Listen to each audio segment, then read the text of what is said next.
अस्सलाम वालेकुम दोस्तों, उम्मीद करता हूँ आप सब भाई खैरियत से होंगे।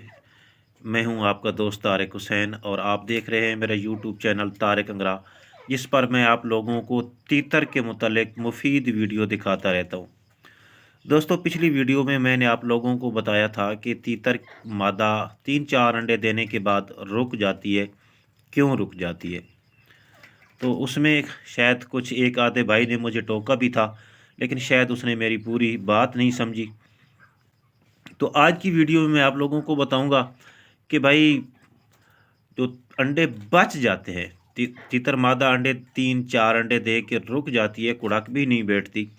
जो बच जाते हैं उस उनके साथ क्या करना चाहिए, या उनको हम कितने दिन तक स्टोर कर सकते हैं, या मैं क्या करता हूं, मैं आप लोगों को बताऊं। तो भाई आजकल चूंकि मौसम इतना गर्म नहीं है, फरवरी का महीना चल रहा है, तो आजकल अगर आपकी मादी 3-4 अंडे दे के रुक जाती है, अभी मेरी भी रुक गई है, आप देख सकते हैं।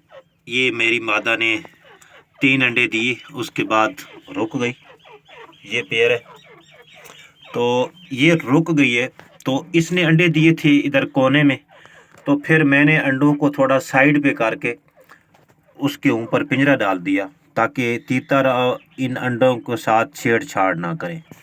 और मैंने फ्रेश घोंसला इधर रख दिए, ईंटें वगैरह और घास वगैरह डाल दिया है। तो यहाँ पे आप इन्होंने फ्रेश घोंसला बनाना शुरू कर दिया है। तो जब भी ये अंडे देना शुरू करेंगे तो इस घोंसले में देंगे, और जब ये मादा अंडे दे देगी, कुड़क बैठ जाएगी, तो फिर ये अंडे मैं उठा के रख दूंगा, क्योंकि मुझे पता है कि इसने 10-12 दिन बाद ही अंडे देना शुरू कर देने हैं।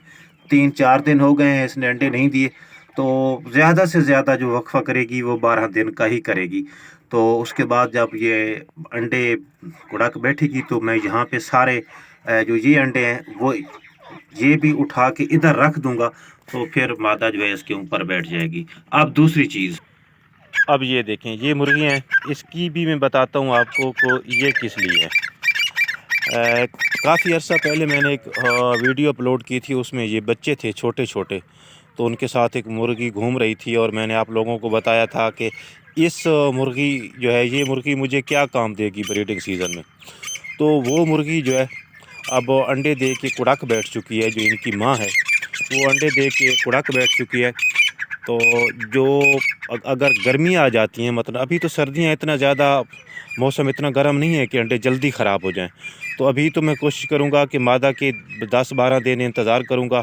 अगर मादा कोई कुड़ाक मेरी बैठ जाती है तो मैं उसके नीचे अंडे रख दूंगा, या ज़्यादा से ज़्यादा आप 1 माह तक भी इनको स्टोर कर सकते हैं अंडों को।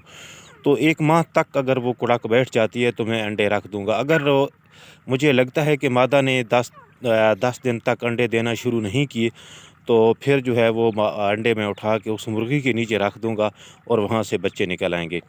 तो मेरे कहने का मतलब ये है कि आपके पास तो साफ ज़ाहिर मुर्गियाँ नहीं होंगी, तो आपको तो साफ ज़ाहिर वेट ही करना पड़ेगा। इनक्यूबेटर में भी आप बच्चे निकलवा सकते हो, लेकिन इनक्यूबेटर में बच्चे तो भाई निकल आते हैं, लेकिन इनको पालना बड़ी मुसीबत बन जाता है इनक्यूबेटर वाले बच्चों में। और ख़ास तौर पर फरवरी के महीने में, मार्च अप्रैल यूँ ही मौसम गर्म होता है, उसके बाद इतना ज़्यादा मसला नहीं होता। लेकिन आजकल जो सिस्टम चल रहा है उसमें बहुत मुश्किल है बच्चे को, छोटे बच्चे को माँ के बग़ैर सर्वाइव कराना। तो बाकी ये चीज़ें हैं। बाकी अगर आप समझते हैं कि आपके पास इतना टाइम है और आप ब्रूडर बना के उनमें बच्चे रख सकते हैं, तो भाई आप इनक्यूबेटर में भी बच्चे अंडे रख के ना उधर से भी बच्चे निकलवा सकते हैं। लेकिन जैसा कि मैंने कहा कि भाई उनके लिए टाइम चाहिए होगा, बच्चे पालना बड़ा मुश्किल है। तो मैं तो इनक्यूबेटर ख़ुद भी तैयार कर लेता हूँ, लेकिन मैंने इनक्यूबेटर एक दफ़ा यूज़ किया था, उसके बाद यूज़ नहीं करता। मुझे काफ़ी साल हो गए इनक्यूबेटर को यूज़ किए हुए। तो कोशिश आप ये करें कि अगर आपको शौक़ है और आपने तीतर रखे हुए हैं, 1-2 पेयर रखा हुआ है, 3 पेयर रखे हुए हैं, 4, तो आप मुर्गी का बंदोबस्त ज़रूर किया करें। क्योंकि मुर्गी का एक फ़ायदा ये होता है कि मुर्गी के नीचे आप जब अंडे रखोगे, तो उसके जब बच्चे निकलेंगे, तो अगर आपके पास टाइम नहीं है तो वही जो मुर्गी है वो उन बच्चों को पाल भी सकती है। और दूसरी चीज़ ये है, कर दें